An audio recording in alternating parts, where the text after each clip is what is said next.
আসসালামু আলাইকুম। আশা করি সবাই অনেক ভালো আছেন।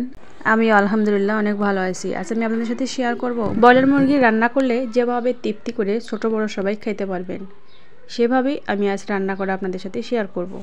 এই মুরগির মাংসগুলো আমি প্রথমে ধুয়ে নিয়েছি ভালোভাবে, তারপরে দেখুন ছোট ছোট পিস করে নিয়েছি।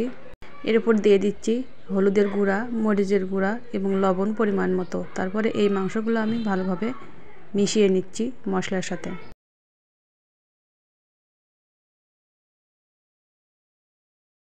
মাংসগুলো আমার মাখানো হয়ে গেছে। এখন আমি এগুলো একটা ফ্রাই প্যানে দিয়ে দিচ্ছি ভেজে নেওয়ার জন্য।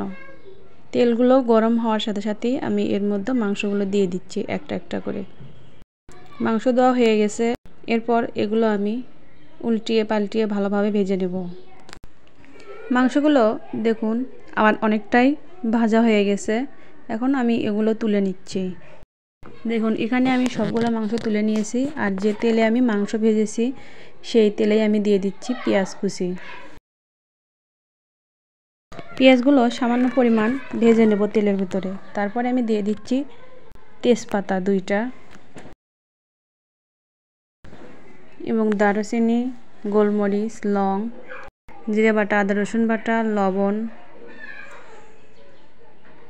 ধনে গুঁড়ো, হলুদ, পাঁচফোড়ন গুঁড়া, সবগুলো মশলা আমার দেওয়া শেষ এবং এগুলো একটু মশলা ভালোভাবে পেঁয়াজের সাথে মিশিয়ে নিচ্ছি।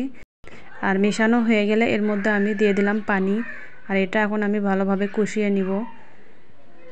পেঁয়াজগুলো আমার কষিয়ে নেওয়ার পরে আমি এর মধ্যে দিয়ে দিচ্ছি বাদাম বাটা। এখানে কাজু বাদাম দিয়েছি। তারপরে কাজু বাদাম দেওয়ার পরে একটু নেড়েচেড়ে নেওয়ার পরে আমি দিয়ে দিলাম ভেজে নেওয়া সেই মাংসগুলো। তারপর এর মধ্যে সামান্য পানি দিয়ে আমি ঢেকে দিলাম। যেহেতু ব্রয়লার মাংসে ঝোল রাখলে তেমন একটা ভালো লাগে না, এজন্য আমি এই মাংসগুলো ভেজে ভেজে এরকম পর্যায়ে নিয়ে এসেছি। দেখুন এটা কিন্তু ছোট বড় সবাই ভালোবাসে এবং পছন্দও করে অনেকেই। আমার মেয়েটা অনেক ভালোবাসে। সবাই ট্রাই করবেন। ধন্যবাদ।